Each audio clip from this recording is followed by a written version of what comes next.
এই গরমে সবগুলো আম একবারে পেকে যাবে। যতই আস্তে আস্তে সময় যাচ্ছে তবে না মোটিভেশন আস্তে আস্তে কমে যাচ্ছে।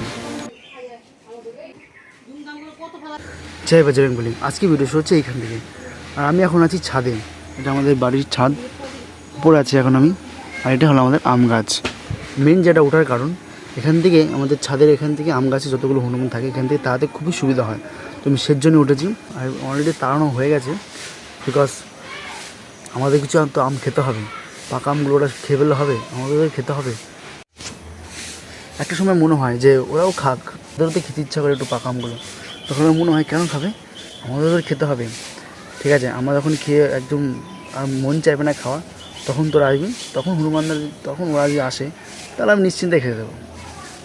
তো আমি যেখানে বসে আছি এইখান থেকে বলতে গেলে 200 কিলোমিটার দূর থেকে একটা পাকা আম পুরো হলদে হয়ে গেছে, সেটা দেখা যাচ্ছে। দাঁড়াও, এখান থেকে পুরো স্পষ্ট বোঝা যাচ্ছে। ওই দেখো, হলদে, পুরো হলুদ হয়ে গেছে। এটাকে যেগুলো হোক খেতে হবে, কিন্তু এই গাছটা আমাদের না, এটা পাশের বাড়ি গাছ। আজকে রাতে ওটাকে নেওয়ার চেষ্টা করব। আর আজকের দিনটা অন্য সবার দিনের থেকে প্রচুর পরিমাণে গরম পড়েছে। আমি স্নান করার পরে এসে ঘেমে যাচ্ছি। জানি না তোমাদের এখানে কতটা পরিমাণে গরম, আর আমাদের এখানে চরম গরম। এই গরমে সবগুলো আম একবারে পেকে যাবে। ওই ওই ওই গাছটাও আম আছে। আর এই বছরটা এত পরিমাণে আম হয়েছে, যাদেরই দিচ্ছি না কেন আমাদের কাছে আম, তাই বলছে আমরা আম খাবো না, আমাদের আম খেয়ে হয়ে গেছে। তো সবার বাড়িতে আম আছে এখন।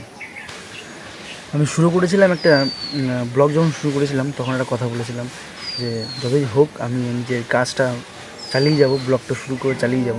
কিন্তু কেন না জানি না, যতই আস্তে আস্তে সময় যাচ্ছে তবে না মোটিভেশন আস্তে আস্তে কমে যাচ্ছে। বন্ধুবান্ধব ছিল, তখন ওদের সঙ্গে বানাতাম, তখন মনে হতো না যে না এবার আমার দ্বারা হবে বা কন্টিনিউ করতে পারবো ব্লগটা। এবার যতই দিন যাচ্ছে সময়, ওদের কাজও থাকে, এখন আর মনে হচ্ছে না যে একা একা একটা ব্লগ কীরকমই লাগে। জাস্ট মোটিভেশনটা কমে কমে কমে যাচ্ছে। যে এইভাবে ভিডিও বানিয়ে যাবো আমি, একটা ডিসিপ্লিন রাখতে হবে। মোটিভেশন থাকলে হবে না, থাকাও দরকার, কিন্তু ডিসিপ্লিনটা মেন থাকতে হবে। মোটিভেশন এখন আছে, পরে কমে যেতে পারে, কিন্তু ডিসিপ্লিনটা যদি সবসময় প্র্যাকটিস করা যাক, ডিসিপ্লিনটা যদি সবসময় মেনে যাওয়া যায়, তাহলে ডিসিপ্লিনের সঙ্গে থাকতে পারবো। মোটিভেশন একটু দরকার। আর অনেক দিন ধরে না ভিডিও ছাড়া হয়নি, আর ভিডিও করা হয়নি মেন এটাই কারণে যে ওরা থাকলে একটু ভালো হয়, ভিডিও করতে সুবিধা হয়, নানান ধরনের একটা এন্টারটেনমেন্ট লাগে ওদের সঙ্গে করতেও। তো একা একা ভাবছি করবো কি করবো না, তো ভাবলাম যে না, চ্যানেল যখন একটা বানিয়েছি ব্লগিংয়ের, তো যাই হোক না কেন, যেভাবে হোক একটা নিজের ব্লগ শুরু করা যাক। তো আমি এখন থেকে একা একাই করবো, যদি না থাকে ওরা, থাকলে তো খুবই ভালো হয়। থাকবে ওরা, না বলবো না, ওরা থাকবে, সবসময় তো থাকবে না। তো আমি একা একা করবো। আর আজকে ভিডিওটা এখানে শেষ করছি, জানি না ভিডিওটা কেমন লাগবে, আশা করি বোরিংই লাগবে। তো থ্যাংক ইউ ফর ওয়াচিং, দেখা হচ্ছে পরের ভিডিওতে।